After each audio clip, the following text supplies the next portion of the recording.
Hindenburg USA की financial forensic agency है। इन्होंने अदानी ग्रुप के बारे में ऐसी रिपोर्ट छापी है जिससे भारतीय शेयर बाजार में तहलका मच गया है। निवेशकों दलालों की नींद उड़ गई है। अडानी ग्रुप के शेयर लगातार गिर भी रहे हैं। हिंडनबर्ग ने अपने 106 पन्नों की रिपोर्ट में 88 सवाल उठाए हैं। उसने एक सवाल तो यही उठाया है कि गौतम अडानी के साम्राज्य में 22 उच्च अधिकारियों में से 8 उनके परिवार के लोग हैं। एजेंसी ने बाकायदा उनका नाम भी बताया है। हिंडनबर्ग रिसर्च ने लिखा है कि भारत के गौतम अडानी ग्रुप की 9 में से 7 लिस्टेड कंपनीज की कुल संपत्ति पिछले 3 वर्षों में रहस्यमय तरीके से $100 बिलियन बढ़ गई है और आज कागज पर $218 बिलियन यानी 17.8 ट्रिलियन रुपीस बन गई है। अडानी ग्रुप का बिजनेस बंदरगाहों, खानों, हवाई अड्डों, डेटा केंद्रों, बिजली उत्पादन और बिजली संचरण के विकास पर केंद्रित है। कथित तौर पर इल्जाम यह भी है कि नकली या अवैध कारोबार और शेयर बाजार में लिस्टेड कंपनियों से पैसा निकालने के लिए फर्जी इंपोर्ट एक्सपोर्ट डॉक्यूमेंट्स भी तैयार किए गए हैं। इल्जाम यह भी है कि अडानी फैमिली मेंबर्स ने टैक्स हेवन देशों जैसे मॉरिशस, यूएई और कैरेबियन आइसलैंड में विदेशी शेल कंपनियां बनाने में भी मदद की है।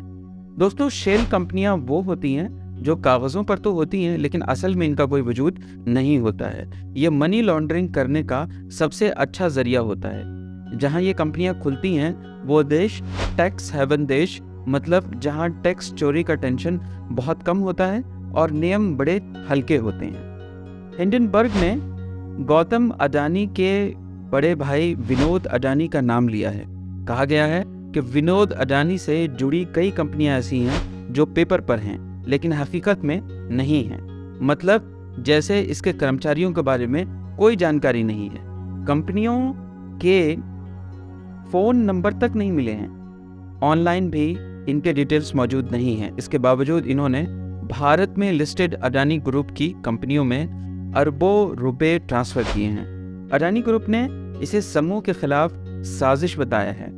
हिंडनबर्ग रिसर्च ने इसका जवाब देते हुए लिखा है कि हमारी रिपोर्ट आने के बाद पिछले 36 घंटों में अडानी ने एक भी गंभीर मुद्दे पर जवाब नहीं दिया है।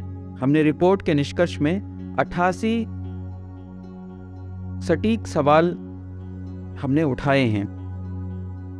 हमने रिपोर्ट के निष्कर्ष में 88 सवाल पूछे हैं जो कि हमारे मुताबिक कंपनी को अपने आप को निर्दोष साबित करने का मौका देती है।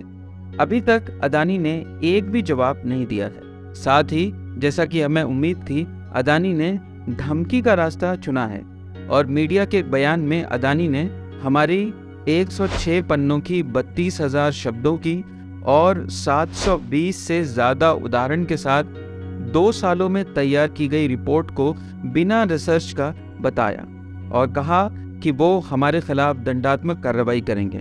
जहाँ तक कार्रवाई की धमकी की बात है तो हम साफ करते हैं कि हम उसका स्वागत करेंगे।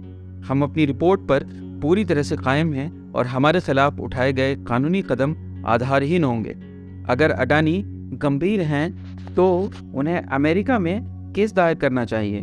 दस्तावेजों की लंबी लिस्ट है जिसकी कानूनी प्रक्रिया के दौरान हम डिमांड करेंगे। अब सवाल यह है कि इस पूरे मामले पर सवाल सेबी पर भी उठाए जा रहे हैं, रिजर्व बैंक पर भी उठाए जा रहे हैं, एसबीआई पर भी उठाए जा रहे हैं। ये पूरा मामला क्या था, कैसे हुआ, ये सब सवालों के घेरे में है। बहरहाल अडानी समूह को अभी जवाब देना बाकी है और जो इस दरमियान में निवेशक हैं जिन्होंने बाजार में अपना पैसा लगाया है और हजारों करोड़ रुपए का जो नुकसान हुआ है उसकी भरपाई कहाँ से होगी, ये भी अपने आप में एक सवाल है। देखते हैं आगे क्या डेवलपमेंट इस पूरे मामले में होता है।